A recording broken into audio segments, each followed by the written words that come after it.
Good evening. Good evening. Good evening. Y'all know that's my favorite saying. I like to at least say it 3 times. I don't know why, but I just do. I like to say It sounds good. It sounds good just to speak. It does. Y'all, thank y'all for joining us again. Thank you for tuning into our YouTube. We're super excited about today's show. Oh, yes. Yes, we are. Super excited. Kenneth, how was your day? How's your day going so far? Today is, since the sun wasn't out, it was kind of cloudy. And I was just been a laid-back day. I went and did my little exercises today, and it was just a laid-back day. How about yours? You know what? So far, so good. Okay. Went took care of the business earlier today, but I'm feeling good today. Okay. Seems like it's going to be a great day. Y'all know your girl got to say it. Make sure you like, subscribe. You know you got to hit that notification bell. That's the only way you're going to know when we come in. That's right. I'm talking about us, the Davison. That's the only way you're going to know when we come in. So, Kenneth, this show is, and I told this couple that sometimes when we see couples, because we do see, Kim and I, we do see couples. So I told this couple, I said, so don't get upset if we, kind of talk about your situation on the show. And we'll keep the names. Yeah, we protect the quiet name. To protect the innocence. Yes, we don't use their name. That's what we said. We will not use your name to protect the innocence. Right. So they had a situation that I told them that we wanted to talk about, and just kind of, see what tell us what y'all think about this. So the situation is, Kenneth. Okay. All right. You're married. All right. I'm married. It's a married couple. Gotcha. They have mutual friends, and then they have their own individual friends. Okay, that's good. That's good. Okay, yeah. That's so far, so good. So far, so good. Sounds pretty good. Okay, but what if you have more? Your individual friend was women, and I'm saying women because of the opposite sex. You have people of the opposite sex. What if my individual friends was a lot of men? They asked. We talked about that one, and so we're gonna just like a twofold, and then that's a good one too. And then when you're around your friends of the opposite sex, when you speak to them and we're together, do you introduce me? Okay, introduce you. Okay. Do you introduce me? So introduce you as my wife or as just do you introduce my homegirl me? LAVIDA. I'm just saying that you better not ever introduce me as your homegirl. This is my homegirl LAVIDA, man. You know how that is. Would you ever introduce me as your homegirl? But I'm just throwing that out there. That'd be crazy to do that. Kevin, what are you doing? But anyway, I never hit him. I'm just saying that. But listen, y'all, I thought that was interesting. Yeah, that is pretty interesting there. Married and you have friends of the opposite sex. How do you deal with that? How do you handle that? So, let's kind of pull some of these layers back. Okay. And let's just talk about it for a minute before we get deep into it. That's going to be a good one. That's a good topic, yes. How many of us have them? Friends. The ones you can depend on. Let's be friends. I love that song, y'all. So, that's an old school one. Yeah, that is. Yes. That's talking about another type of friend, but I just thought about that when I was saying that. So, Kenneth, interesting. Do you, and I always like to ask you, I like to put you on the carpet. Kenneth, do you have a lot of female friends? Well, that's good. I'm going to get back to that one because I had to go. While you were talking, I was trying to think back to when we first started dating, Okay. And I had a problem with you on that situation because you had a lot of male friends. And I understood that you were single, beautiful, and sexy and attractive and all that good stuff. And you had a lot of male friends, and I understood that. And I did not have a big problem with that. My only problem was with what you just mentioned was when you were out and about or somewhere at a play or at concerts or something, you would go over there and just run straight to your friends and hug all on them and dap them and stuff. And I'm standing back looking like, okay, what's up with this? You would never introduce me. You never would introduce me, and that kind of rubbed me the wrong way. Okay, what about that? I'm glad you brought that up.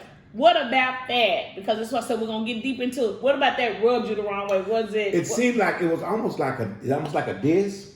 Okay. Like, okay, Kenneth is okay right here now, but when I see some of my friends, Kenneth can stay right here. And I'm gonna go over here and holler at my friends and have a good time with them. And it's like I'm not here anymore. So did I just leave you? Did I leave you and just entertain that? Yeah, you just ran over there and hugged them, dapped them, or however you were doing it back then. And then did I come back?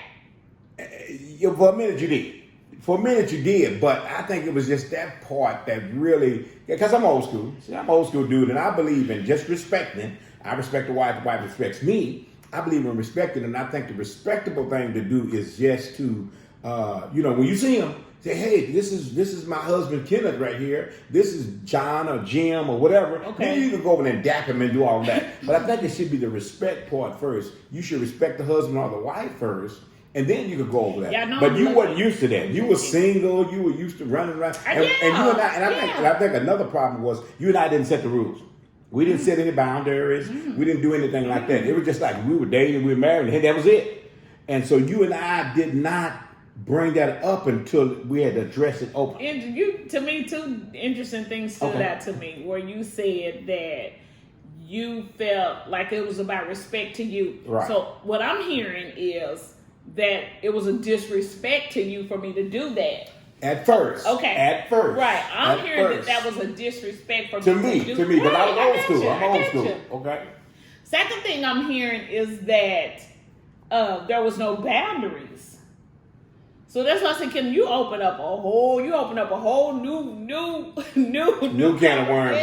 new can of worms. So boundaries should have been established uses, what I'm hearing you say, and then I was disrespecting you. And I'm telling y'all ladies, men, y'all just watching, had no idea that it felt like a disrespect to him. True. And that we didn't set boundaries. I didn't think there was an issue. I'm just saying everything I did at the time. I really did not think it was an issue. Like Kenneth said, I was single before. Of course, he was single when we got together. But I didn't. Everybody I seen, it was like, hey, how you doing? And I do remember doing that, like you say, and I don't know. I just didn't. Yeah, and I think, and the problem was, it was just and I always like to bring this up, a 9-year gap there. Okay. If you were closer to me, you probably could remember the old school days when we were out and you had your girl in your arms or your guy with you. Okay. We would kind of introduce each other just to break the ice. Okay. It was just break the ice. Just let my homeboy know that you can't talk to this one today because she's with me. Okay. That would break the ice back in the day. That was old school method, and that's the way we did it then. Okay. But now, by you younger people, you younger generation, y'all just like, hey, I'm out here. Let me go out and holler, and I come right back. Okay. Let me go out and talk to them, and I come right back. Okay. Y'all were a little bit more freer, a little bit more open society than us older school people. You be using some terms, don't you? Open society. I mean, serious. I love when you just. I know you look there because you do open society. Well, I'm just saying, y'all were a little bit more freer, a little bit more looser. Y'all could. It's okay to have friends and things like that. I like this because I also want to go into, since you brought up, that's why I say you keep bringing up interesting points to me. That's why I keep going into it. Is you said that when we go out together. So if we don't go out together, we happen to be at the same place. We didn't come together. I came with my girlfriends. You came with your homeboys. This is younger people. I'm just throwing that. Right. So we came with two different people. Right. So in the event that happened, we at the same place. Do you still? I'm not with you. I mean, you my husband. Of course, I know that. But do I introduce? How do we work our way through that? Because you said that, back in the day when we came together, like this my girl, and this is, well, we didn't come together. Right. That's a different dynamic right there. Okay. And I think, like I said, we should still set the standard up and say, look, we need to respect each other enough to where we won't disrespect each other. See, I don't think it's disrespect, but I know, but I'm just saying we should respect each other enough to where, hey, I respect you, you respect me, we respect what we have, even marriage or togetherness. We respect that enough to where we won't diss each other when we're out in public. But you know what I like about this? It's a difference to how we see things differently because of, to me, our generation, our era, our age difference. And I'm gonna go to the left real quick because I just remember growing up, I used to tell my mom her age difference. They were raised. That's why I say, y'all, I'm not talking about this. I'm finna go out. They was raised that when you get older, you live at home. You pay. When I grew up, I was like, none of my friends paid at home. They just live with their parents. They don't pay anything. Okay. But it was just a difference to how. And then your generation was more so. you free willing gave your mom money. I felt like, well, I got to pay to be at home, but that's for another subject. But I was just saying, it's amazing how we process and see things. I'm talking about totally different. Just like when you said you felt like it was that keep kind of sticking in my head, that you felt like it was a disrespect. I didn't see it as a disrespect because to me, the way I look at it was, I didn't cross the line. I didn't kiss the guy. He didn't rub on me inappropriately. He didn't do anything to me inappropriately. To me, it was a mutual friendship. Mutual friendship hug. Okay. That's how I'm just telling you. Right. Mutual friendship hug. But the more that I'm thinking about it, I'm serious, the more that I'm thinking about it, because I even remember we were at church one Sunday, and this particular lady, she would always come by, and I'm standing right here. She would always come by and speak to Kenneth. And I always said that. Yeah, and I always said, Kenneth, she always speak to you, but she never said anything to me. And I'm like, no, don't worry about that. We're among Christians. We're not going to act like that. That's right. And I didn't pay that any attention until you kept bringing it up to my And guess what? I said, okay. Yeah. She came by. She spoke to him. And I didn't pay any attention. I looked up and I said, okay, she didn't say anything to me. Right. I didn't say anything to her because she didn't speak to me. Right. I'm at a point now to where I'm not jealous. And I've never been just a jealous type to where if a woman's speaking to you, I'm like, wait a minute. I just felt like that was disrespect, not on your part, but to me on her part. Right. And what I've learned is I can't control her. Right. But I can control this right situation, here. I can control the relationship. Right. I can control this, but I couldn't control her. Right. So I just felt like for me to bring it to your attention, I didn't need to address her. Just let you know. Okay. And it still didn't bother me that. And I think but the next time it happened, did we address the situation? I think you. I'm just saying. I think you may have said something like, "Oh, yeah, that's my wife. Did you know this is my wife. Yeah, I think I do Yeah. remember you saying that. And it's and that kind of opened the door to say, "Look, hey, we're together here. This is a team." So. Yeah. And you know what's funny with you saying that? Because a lot of times people see me like, hey, LAVIDA, and hug me. And not just guys, but women too. And then you LAVIDA hug. Oh, okay. And you stand there like, oh, you're not going to, you can shake my hand or something. You can just give me some dab. Give me some dab. So you will say that. But it was just interesting to how she just totally ignored me, and I'm just, it didn't bother me, but I just felt like, that's why I say I felt like it was a disrespect on her part, not your part. Yeah. So getting back to our point about having friends of the opposite sex, can we have friends?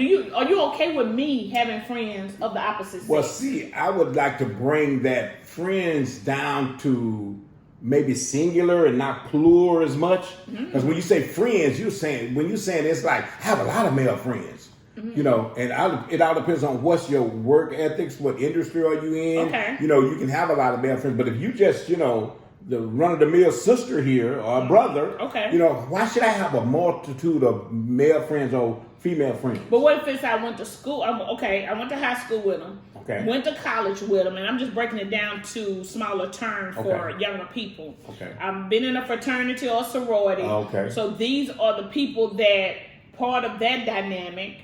I'm in a bike club. Okay, so I know a lot of guys. I'm just throwing different entities. To me, in marriage. To you. I'm old school again. I'm going back to the old school thing. Okay. In marriage, I don't think you should have a multitude of male friends. And I should have a multitude of female friends. Okay, I was about to say that. It was just going to be one side. I had to break it back on. A multitude of female friends because why would I need a whole lot of women friends? Because you had them before me. And I'm just breaking it down. I understand that. You had them before. As I got married, I pushed them further and further on back.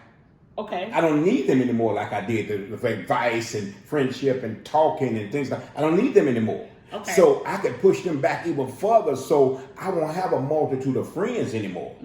Female. I have a multitude of male friends, homeboys that we hang out sometime, dominoes, cards, things like that. But I don't need a multitude of female friends. Okay. And me, that's old school now. That's the way I see it. Even if I'm working with them, even if, we're counseling with them or things like that, they could be acquaintances, but I don't think they need to be friends where I can talk to them all the time, text and email them, FaceTime and things like that. Okay. I don't think. that I need a multitude of female friends. And then I don't think you need a multitude of male friends. Okay. Because I don't think you need to be talking to all these guys out here and talking less to me.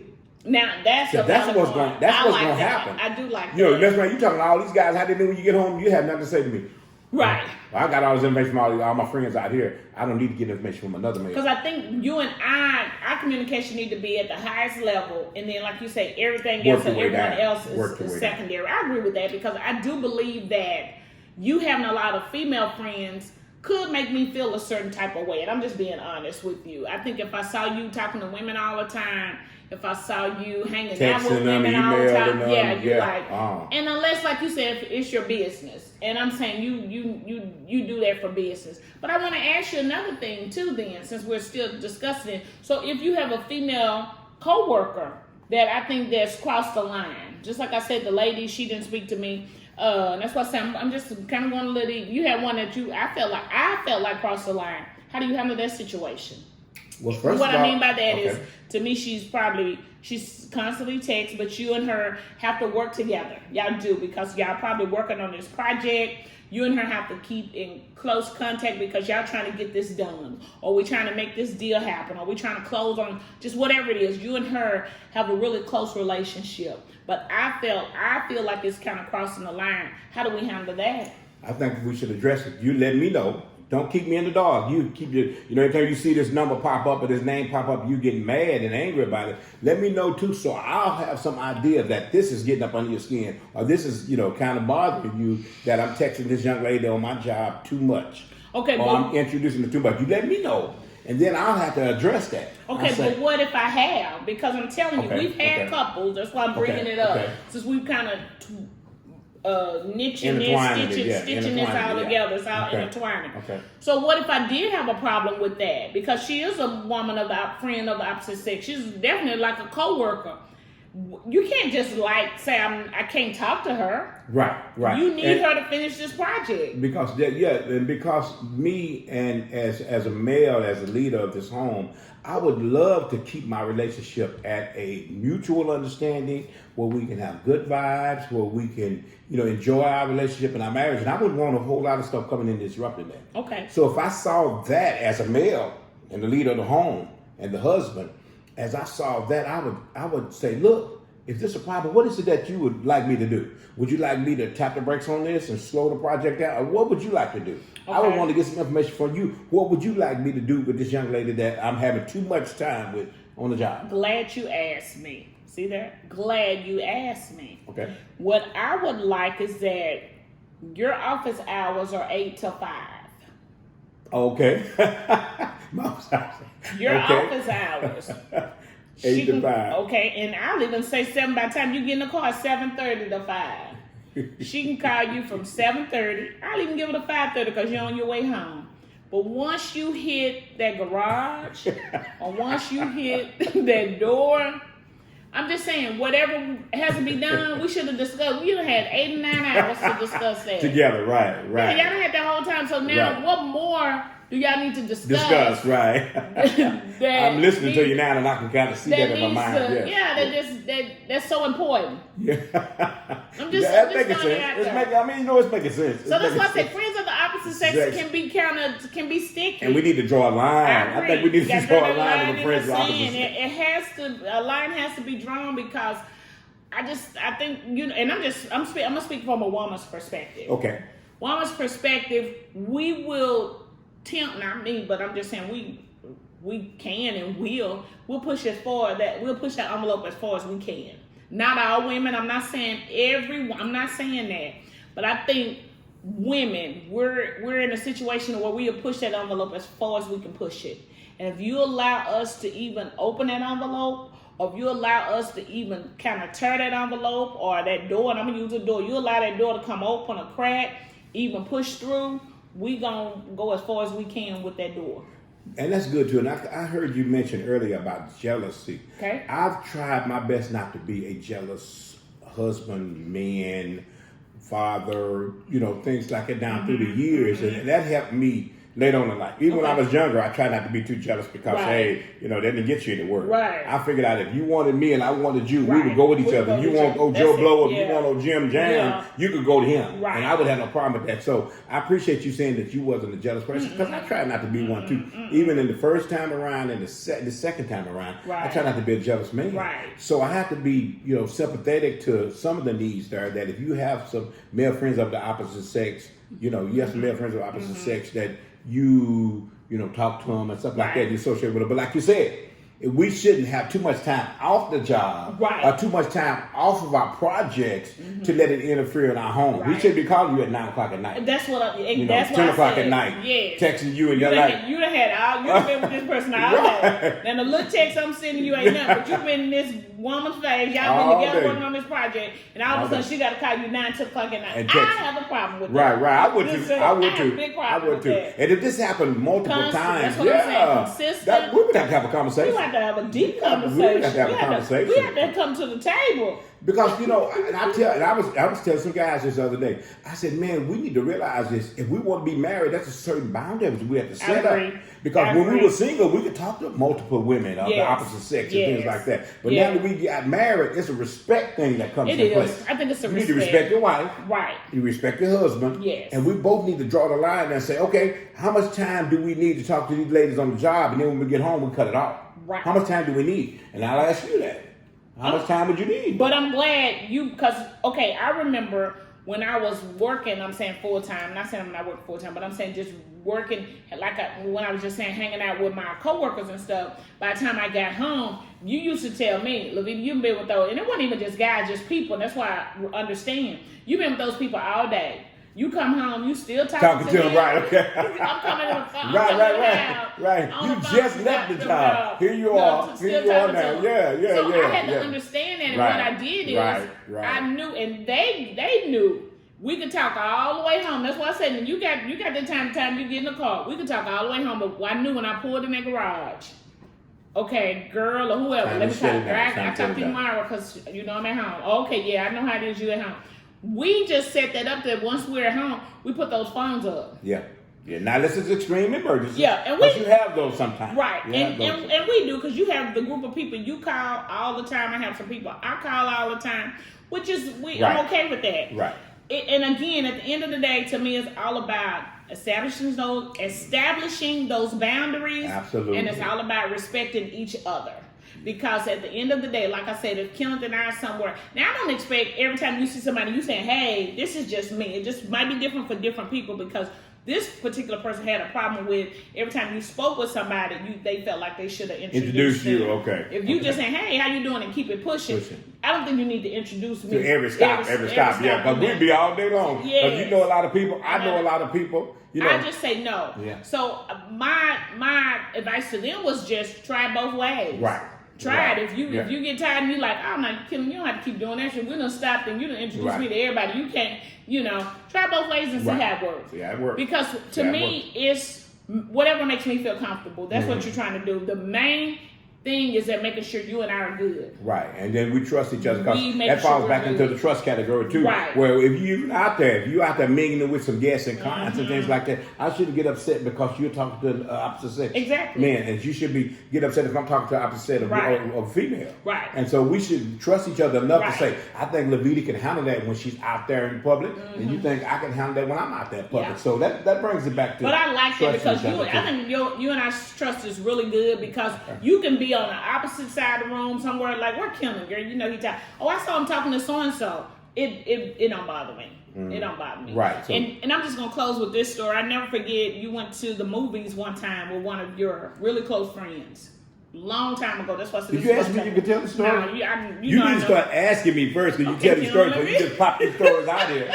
You just pop these stories out and I'll be like, where you grab that from out the sky somewhere? I remember. Like they said, we got a memory like an elephant. Oh, yeah. I just never forget you had went to the movie. And I knew you was going because you told me and they wanted to go see this movie. And it was an old movie. So he took her to the movies. And so he saw another one of our friends. And they asked you like, what is that LaVida? Kim laughed. He laughed like that's not LaVida. That don't look like LaVida, does it? No, it doesn't. And so I think, and then to me, it's just us respecting each other, having that understanding. And I would, if that didn't even bother me that y'all went to the movies, together. So, and it's all about, again, y'all, us as what we believe in: revive, restore, and reunite. Because if you're down and you need to revive something, it's all about communication. Absolutely. That's what it's going back to. We try to draw everything back to communication. Yes, it does. Because once we communicate, guess what? We've set those boundaries in place. Yes. We've established that respect. Yes. Then we can restore whatever issue or however I'm feeling. We've taken care of that by us communicating. You make that sound so easy. But I guess since we've been dealing with it for going on 26 years now, it's easier for us. It's easier. I'm serious. It's but to us out here in the public, it's doable. It is. So what we all need to work on as a team, couples, right.